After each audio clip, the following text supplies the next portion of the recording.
राजू माली भी हमारे साथ जुड़ रहे हैं, हमारे संवाददाता बाड़मेर से। राजू, लगातार बाड़मेर में भी एक्शन इस पूरे चुनाव कैंपेन के दौरान देखने को मिला, मतदान प्रतिशत भी सबसे ज़्यादा वहाँ पर रहा है। अब मतदान के बाद सबसे पहले आप ये जानते हैं आपसे कि क्या कुछ वहाँ पर रुझान निकल करके आ रहा है, आपकी लोगों से बात होती है, क्या कुछ अभी समझ में आ रहा है?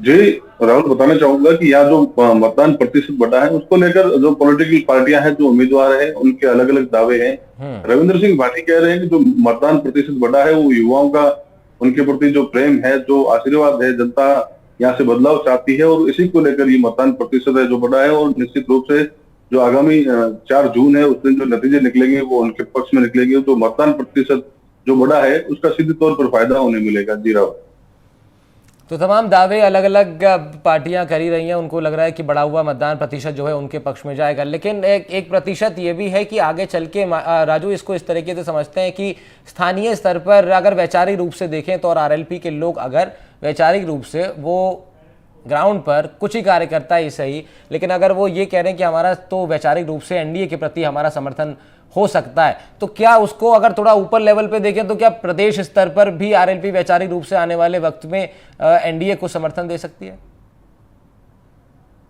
जी बाड़मेर स्तर की जो बात करें तो यहाँ ऐसा नहीं लगता। जो कार्यकर्ता जो आरएलपी के जो थे, भारतीय जनता पार्टी के प्रत्याशी की जात पे, तो वो उनका कहने के लगता है कि उनका निजी फैसला था, क्योंकि इतने कार्यकर्ता भी नहीं थे।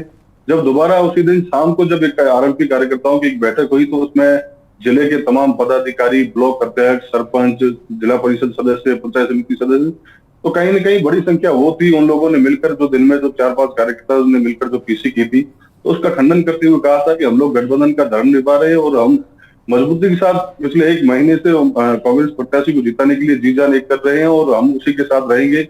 अब एक रात का समय बचा है और ऐसे में कहीं जाना ये गलत बात होगी। तो कहीं ना कहीं ये लगता नहीं कि आरएलपी की जो पार्टी के स्तर के जो मूल कार्यकर्ता हैं वो उनके साथ जा रहे हैं। हाँ, कुछ हो सकते हैं, अपवाद हो सकता है, एक तो कार्यकर्ता, 5 कार्यकर्ता पदाधिकारी हो सकते हैं। उनका आरोप भी था कि हमारी उपेक्षा हुई है कांग्रेस पार्टी गठबंधन के बाद में, जो नेता है जो उनका मान सम्मान उन्हें नहीं दिया गया। ठीक है। तो कहीं ना कहीं हो सकता है ऊपर।